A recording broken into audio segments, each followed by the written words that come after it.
Welcome back to Jwala Shiva. Shocking news వింటున్నాం ఈ మధ్య. రేపిస్టులు బెయిల్ మీద వచ్చేస్తున్నారు, జైలు నుంచి బెయిల్ వచ్చేస్తున్నారు. రివాల్వింగ్ డోర్ పాలసీ కనబడుతుంది. ఇలా వెళ్తున్నారు, అలా వస్తున్నారు. రీసెంట్ గా మనం ఉన్నావ్ కేసు, కుల్దీప్ సింగ్ మాజీ ఎమ్మెల్యే, బీజేపీ ఎమ్మెల్యే, ఆయన్ని కూడా ఢిల్లీ హైకోర్టు టెక్నికల్ గ్రౌండ్ మీద బెయిల్ ఇచ్చేసారు. వివరాలు చూద్దాం, ఇంకా చాలా వివరాలు. చాలా షాకింగ్. ఉన్నావ్ కేసు 2017 లో జరిగింది. రేపు అరెస్ట్ చేయలేదు వెంటనే ఈ ఎమ్మెల్యేని. ఆత్మాహుతి ప్రయత్నం చేస్తే అప్పుడు ప్రొటెస్ట్లు వచ్చిన తర్వాత అరెస్ట్ చేయడం జరిగింది. 2018లో అరెస్ట్ చేశారు. 2018లో మీరు చూసారు, రాజస్థాన్ అలహాబాద్ హైకోర్టు కూడా చెప్పింది అరెస్ట్ చేయమని.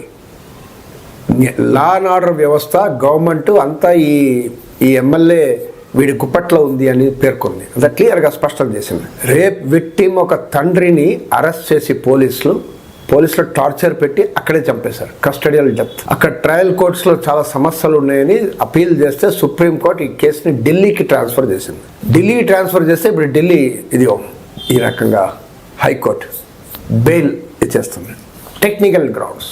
2020లో హత్రాస్ కేసు మనం చూసాం. 19 ఏళ్ళ దళిత అమ్మాయిని తన నైబర్స్ 4 అప్పర్ కాస్ట్ వాళ్ళు రేప్ చేశారు. చనిపోయేటప్పుడు వాంగ్మూలనం ఇచ్చింది మెజిస్ట్రేట్కి. ఈ 4 పేర్లు చెప్పి ఒక్కరిని అరెస్ట్ చేశారు, 3 వదిలేశారు. ఇంకా ఆసారాం బాపు కేసు. ఆసారాం బాబా పెద్ద పొలిటికల్ బాబా. ఇప్పుడు ఉన్న మినిస్టర్స్ అందరూ, మినిస్టర్లు కాదు, ప్రతి వాడు పెద్ద టాప్ గవర్నమెంట్ లో ఉన్న వాళ్ళంతా ఆయన శిష్యులే. ఆయన దగ్గర బ్లెస్సింగ్స్ తీసుకున్న వాళ్ళే. ఆయన పైన కూడా కేసులు ఉన్నాయి, వరుసగా చాలా కేసులు ఉన్నాయి. ఎన్నో శిష్యురాల్ని ఆయన రేప్ చేశాడు. 2 సిస్టర్స్ ని ఆయన కొడుకు రేప్ చేశాడు. ఇంకో మైనర్ అమ్మాయిని రాజస్థాన్ లో ఆశ్రమంలో రేప్ చేశారు. ఇలా ఆయన పైన కేసులు ఉన్నాయి, రేపుల కేసెస్. 2023లో గాంధీనగర్ హైకోర్టు ఏమో ఆయన్ని యావత్ శిక్ష విధించింది. ఎంత దారుణం అంటే, ఆయన కుక్కు అఖిల్ గుప్తా, ఆయన విట్నెస్ గా ఉంటే ఆయన్ని చంపేశారు. అంటే న్యాయ వ్యవస్థలో రేపిస్టులు కాదు ప్రాబ్లం, రేపు గురయ్యేల వాళ్ళు, న్యాయం అడిగే వాళ్ళకి ప్రాబ్లం ఈరోజు ఇండియాలో. సుప్రీం కోర్టు ద్వారా ఆయనకి మల్టిపుల్ బెయిల్స్ వచ్చాయి. Medical grounds. మనం ఫాదర్ స్టాన్ స్వామి గురించి విన్నాం. ఒరిస్సాలో ఆదివాసీల్లో పనిచేశారు, ట్రైబల్ యాక్టివిస్ట్. చాలా వాళ్ళ ఫ్యామిలీ అంతా మొత్తం సాక్రిఫైస్ చేశారు లైఫ్ ని ట్రైబల్స్ లో పనిచేయడం. ఆయన పైన ఒక తప్పుడు కేసు వేసి మొత్తానికి జైల్లో వెళ్ళి, సుప్రీం కోర్టులో ఆయన పార్కిన్సన్ డిసీజ్ ఉంది, చేతిలో గ్లాస్ పట్టుకోలేకపోతున్నారు. ఆయన అప్పీల్ పెట్టాడు జైలు అధికారులకి, స్ట్రా ఇవ్వండి, నేను గ్లాస్ లో స్ట్రా ఇస్తే నీళ్ళు తాగుతానని. అది రిజెక్ట్ చేశారు. కోర్టులో కూడా చర్చ జరిగితే కూడా దాన్ని యాక్సెప్ట్ చేయలేదు. ఆయన మెడికల్ గ్రౌండ్స్ లో రిలీజ్ కాలేదు. చాలా సీరియస్ అయితే అప్పుడు రిలీజ్ చేశారు. మెడికల్ గ్రౌండ్ లో రిలీజ్ అయితే కస్టడియల్లోనే ఆయన చనిపోయారు, హాస్పిటల్లోనే చనిపోయారు. అంటే ఎన్నో సంవత్సరాలు మెడికల్ గ్రౌండ్ లో, రియల్ మెడికల్ గ్రౌండ్ లో ఉంటే ఆయన్ని ఆదివాసీల కోసం ఫైట్ చేస్తే ఆయన జైలు. ఈ ఆసారాం బాబు రేప్ చేస్తూ పోతే ఆయనకేమో bail, multiple times bail, revolving door. వీళ్ళందరికీ జైలు ఒక పెద్ద ఫార్మ్ రిసార్ట్స్ లాగా ఉన్నట్టుంది. ఇట్లా వెళ్తారు, ఇట్లా వచ్చేస్తుంటారు. ఇంకో మనకు తెలుసు, డేరా బాబా హర్యానా, గుర్మీత్ రామ్ రహీం అంటారు ఆయన్ని. ఆయన కూడా 2017లో 2 శిశురాల్ని రేప్ చేసినట్టు ఆరోపణలు, దానిపైన ఆయన యావజ్జీవ శిక్ష విధించారు. ఇప్పుడు ఆయనకి హర్యానా గవర్నమెంట్ గుడ్ కండక్ట్ మీద ప్యారోల్, 40 రోజులు ప్యారోల్ ఇచ్చింది. అలా ఆయన చాలా మల్టిపుల్ సార్లు 14 టైమ్స్ ఆయన జైలు నుంచి రావడం, బయట రావడం.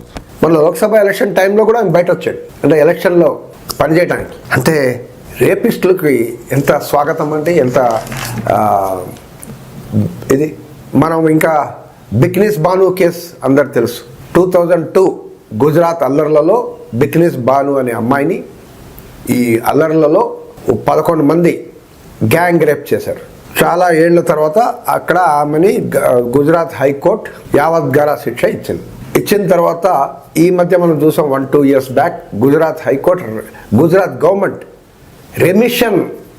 రెమిషన్ అండ్ రిలీజ్ అని డిసైడ్ చేసింది. రెమిషన్ అంటే అయిపోయింది, శిక్ష అక్కర్లేదు, అంతా తగ్గించి ఇది రిలీజ్ చేస్తున్నట్టు చెప్తే కోర్టు కూడా అంగీకరించి రిలీజ్ చేసేసారు. వాళ్ళు బయట రాగానే రెడ్ కార్పెట్ వెల్కమ్, టపాకాయలు కాల్చడం, సెలబ్రేషన్స్ చేయడం ఊరంతా. ఏంటండి, ఏం సంస్కృతి అండి మన దగ్గర? రేపిస్టులు బయట వస్తే వాళ్ళు సెలబ్రేషన్ అంట. ఇది మళ్ళీ బిగ్నెస్ బాను ఆమె ఇంకా ఉంది, షీస్ అలైవ్. వాళ్ళంతా మళ్ళీ కోర్టుకు వెళ్తే సుప్రీంకోర్టులో అప్పీల్ చేస్తే సుప్రీంకోర్టులో జస్టిస్ నాగరత్న రెమిషన్ అన్యాయం, ఇది క్యాన్సల్, ఇది అని మొత్తానికి మళ్ళీ వాళ్ళు జైల్లో పంపించారు. ఇది పరిస్థితి. కానీ ఇక్కడ మనం చూస్తాం, కొన్ని జడ్జిలేమో కరెక్ట్గా డీల్ చేస్తుంటారు, మరి కొన్ని జడ్జిల ఆధ్వర్యంలో జడ్జిమెంట్స్ ఇలా వస్తున్నాయి. ఖాళీద్ అన్సారీ మనకు తెలుసు, జేఎన్యూ స్టూడెంట్, 5 సంవత్సరాల నుంచి జైల్లో ఉన్నారు. ఛార్జ్ షీట్ ఫైల్ కాలేదు, ఏం ఛార్జెస్ లేదు. ఏమంటే వీఆర్ ఇన్వెస్టిగేటింగ్. 5 years నుంచి జైలు, ఛార్జెస్ లేదు, నో బెయిల్. సుప్రీంకోర్టు కూడా బెయిల్ ఇవ్వట్లేదు. సోనం వాంగ్చుక్, లదాఖ్ నాయకుడు, మ్యాగ్సెసే అవార్డు విన్నర్, పెద్ద సైంటిస్ట్, ప్రొఫెసర్, మేధావి, ఆర్మీకి ప్రజలకి చాలా పనిచేసిన మనిషి. లదాఖ్లో అసలు న్యాయం కల్పించాలి, 6th షెడ్యూల్ ఆఫ్ కాన్స్టిట్యూషన్ ప్రకారం అందరికి హక్కులు ఇవ్వండి, పరిపాలన హక్కు ఇవ్వండి అని అడిగి దానిపైన సుదీర్ఘంగా పోరాటం చేస్తే, పీస్ఫుల్గా పోరాటాలు చేస్తే ఆయన్ని అరెస్ట్ చేసి ఇప్పుడు జోధ్పూర్లో పెట్టి ఆయన్ని రిలీజ్ చేయట్లేదు. చాలా కండిషన్స్ ఇస్తున్నారు. ఆయన ఫ్యామిలీ కలవాలా వద్దా, ఫ్యామిలీని కలవటానికి కూడా సుప్రీంకోర్టులో ఇప్పుడు కండిషన్స్, ఏదో అంటే ఫ్యామిలీని కూడా కలవనీయట్లేదు. మరి ఆయన రికార్డ్స్ ఏం ఛార్జెస్ ఉన్నారు, మీ ఛార్జెస్ ఏంటి, మాకు ఇవ్వండి అంటున్నారు. నీ పైన దేశద్రోహి ఛార్జెస్ వేశారు, NIA కింద దేశద్రోహి ఛార్జెస్ ఇస్తే అక్కడ వాళ్ళ ఫ్యామిలీకి కూడా ఇవ్వట్లేదు. ఛార్జెస్ ఏంటి అంటే దేనికి అరెస్ట్ చేశారు ఆయన? అంటే ఇది ఏం తీరు, న్యాయ వ్యవస్థ తీరు? చాలా షాకింగ్ కదా. రేపిస్టులు, మర్డర్ చేసేవాళ్ళు, వీళ్ళంతా బయట రివాల్వింగ్ డోర్ లాగా రావడం పోవడం. మిగతా యాక్టివిస్టులు, కార్యకర్తలు ప్రజల కోసం, ప్రజల సమస్యల్ని ఎత్తి చూపిస్తుంటే, పోరాటం చేస్తుంటే వాళ్ళకి అసలు ఛార్జెస్ లేకుండానే బెయిల్ లేదు, బెయిల్ లేకుండా పూర్తిగా జైలు. అంటే కేసు డిసైడ్, వీళ్ళకేమో యావద్గారాజ శిక్ష విధించడం అయింది, వాళ్ళు బయట ఉన్నారు. వీళ్ళకి అసలు ఛార్జెసే లేదు, ఏం లేదు, వీళ్ళేమో లోపల ఉన్నారు జైల్లో. న్యాయ వ్యవస్థ ఎట్టుపోతుంది, దేశం ఎట్టుపోతుంది. Write your opinion. Thank you for watching జ్వాలాసీన్.